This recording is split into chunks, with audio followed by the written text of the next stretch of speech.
This happened when I was 15 years old. My best friend Anthony wanted me to come over for the night since his parents would be gone all weekend. I rode my bike over and put it in his backyard before letting myself in through his back door. We played basically every video game he had, from FIFA all the way to Call of Duty, with popcorn and other junk food spilled out all over the floor.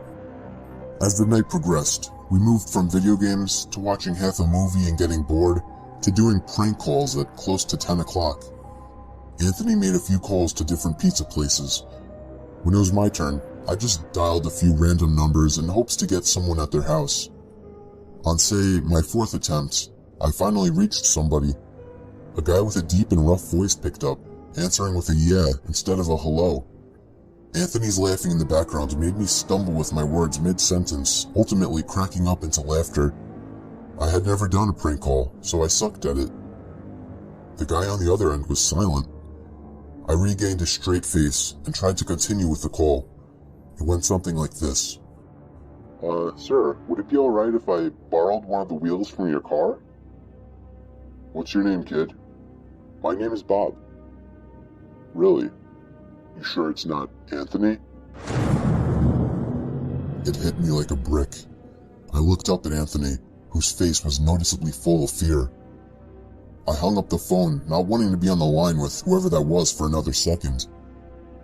Anthony, who the hell was that? I asked him. I don't know, he told me. Does your caller ID info display your name or something? No, it shows my dad's name.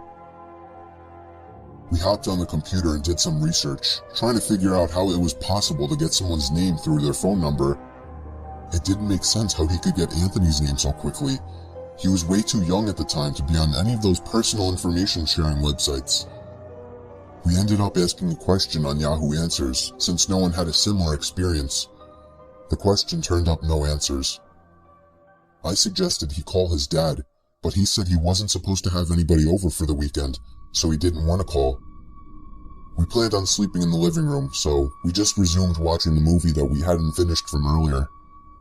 Right after the phone call had left my mind, me and Anthony looked at each other when we heard his front storm door opening, and then the doorknob to the front door began to turn. It only was able to turn about halfway before the lock restricted it. Anthony turned off the TV, and I went over to the window to see who it was. I spread the blinds open. There was a tall guy standing outside. He noticed the blinds moving and turned to look at me. I practically threw the blinds back into place. Me and Anthony hid in the kitchen, listening for any more noises. We heard the sound of the gate to the backyard opening, as it was right outside the kitchen window. God damn it, I said. I forgot to shut the back door. Anthony urged me to run and shut it. I made it to the hallway leading to his back door, and froze. There was a silhouette standing outside the back door. I don't think he noticed me, but he was surely looking into the house. He opened the door and stepped inside. I tiptoed to the kitchen and motioned for Anthony to follow me upstairs. We made it to his room as quietly as possible, pulling the door shut to avoid making any noise. We crawled under his bed. He had cloth covering the bottom of his bed, so you couldn't see anything under it unless you actually moved the cloth. The doors downstairs all opened, each one getting closer to the stairs. Thumps finally began up the stairs, and he was right outside the door now. The door to the room opened. I could hear Anthony's breathing. It was too loud. Footsteps moved over to the closet, and then the closet opened. I could hear the coat hangers being slid around as the fabric of the jackets and coats rubbed against each other. Footsteps moved over to the bed and stopped. I felt like my heart was about to explode out of my chest. Anthony's breathing was too loud. I had to cover his mouth with my hand. Nothing but silence in the room now. We laid still for so long, I almost thought he wasn't even in the room anymore. I moved my hand away from Anthony's mouth and whispered in his ear, "You think we can make a run for it?" He was about to answer when the most disturbing, memory-haunting scream I'd ever heard filled my ears as Anthony was seemingly dragged out from under the bed. I crawled out and saw him struggling with the man. I desperately looked around for anything to use as a weapon. I settled with the screwdriver sitting on his nightstand. I hurried over to the man and drove the screwdriver into his back. He let go of Anthony as he let out a scream of agony, giving us time to get the hell out of the house. Running onto the road would give away our position too easily. It would take too long to make it to his neighbor's house. We dove for the tree line in the woods and took cover behind a bush, watching the house. The back door opened as the man stepped outside, looking around the backyard. He then looked out to the woods. I felt his eyes pass me as he scanned through the tree line. It seemed that it was too dark for him to see us. Then, he turned his head back in our direction. I ducked behind the bush. "Joe, he's coming." "What?" "Dude, get up, we gotta run." He was right. The man was approaching us fast. How could he have seen us? We ran through the woods with the leaves crunching under us, giving away our position. When Anthony tripped over something, I crouched down with him, hoping we had run far enough. Not even 20 seconds later, oncoming footsteps from the direction we were running from came fast. They slowed down only 2 trees away from us, as we lay face down in the leaves. Moments later, the footsteps take off in another direction. We waited until we could no longer hear them, and took off back in the direction of the house. While running, over the sound of leaves crushing and my heavy breathing, I could swear I heard leaves crushing from behind us.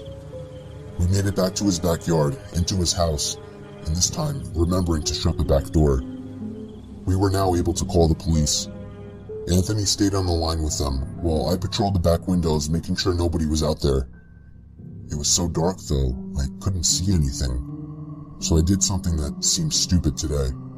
I turned on his backyard lights, and immediately in the distance, over by the woods, I saw him, standing in front of a big tree. He turned off back into the woods and disappeared out of sight.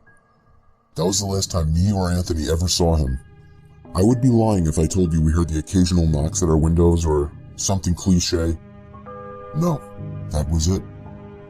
5 years have passed and nothing has happened. Do I wonder if it was somehow linked to the prank call? Maybe. Does it make sense? Not really. But yeah, this was the story of how me and my still best friend Anthony almost died during a break-in. Me and my wife have had our fair share of arguments, but there was this one night that she wouldn't stop bitching over the stupidest shit. It got to the point where I forgot to put the toilet seat down, and she lectured me at the top of her lungs with an ear-piercing voice that I just couldn't take it anymore. I called my buddy Paul up, and he told me I could crash there for the night.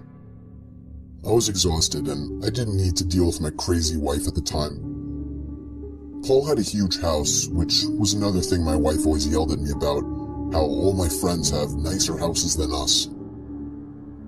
We had a few beers and had a bro chat. He suggested I stay there for as long as I needed, but I assured him I'd only stay for one night.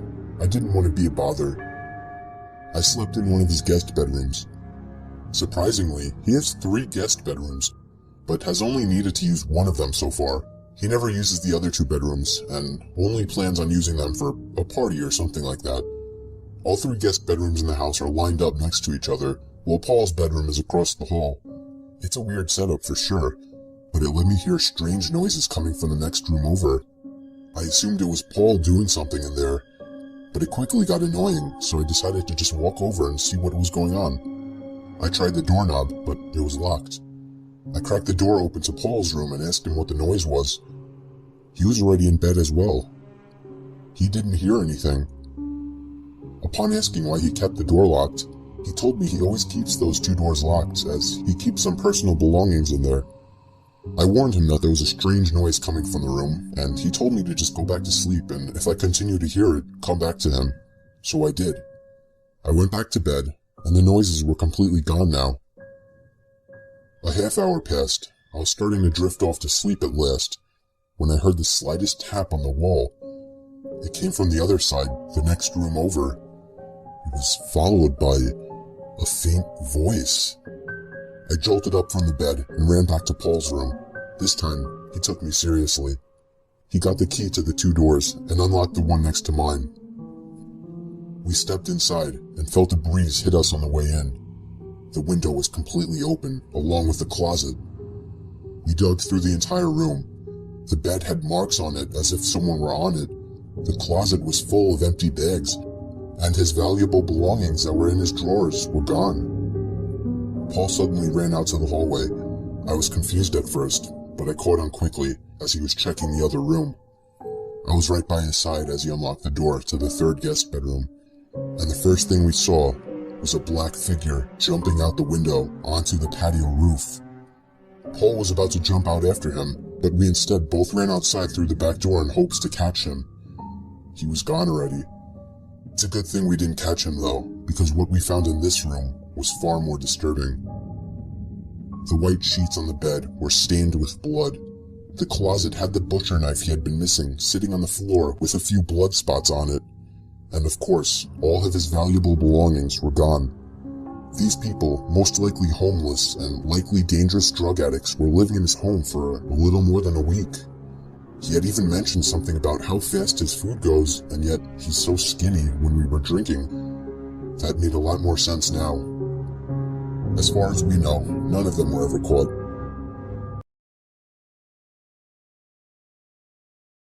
I remember it like it was yesterday. It was my first sleepover, an important part of my childhood. It was my good friend. His name was Jordan. We were 10 years old. He had a huge basement where we could play video games until 1 in the morning and then sleep on the couches. Skipping the teeth brushing like 2 little rebels, we went straight to trying to get some sleep on the couches. I fell asleep with ease. I woke up at some unknown time. I realized the TV was still on, with a blank screen. It was giving off a very dim light, but it was enough to notice something in the far corner of the basement, by the stairs. It was some tall object. I didn't know what it was, and I can't really describe how it looked. All I know is it almost reached the ceiling. The sound of the TV turning off and the small amount of light vanishing was almost enough to make me start screaming. I shut my eyes and just laid there motionless. I don't even remember falling back asleep.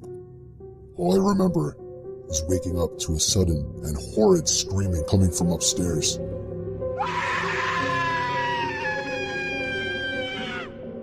It was Jordan's mom. He woke up as well, and we looked at each other before sprinting upstairs to his parents' room. His mom was sitting there crying as his dad was turning the room upside down looking for what she saw. He barged out past us looking for anybody in the house, but there was nobody in the house. No signs of entry or exit. I'm still friends with Jordan today, and the last time I brought this up, he said his mom doesn't like to talk about it, but she did once admit she saw a tall, dark figure standing by their bedroom door. I'm undoubtedly sure that's what I saw in the basement that night.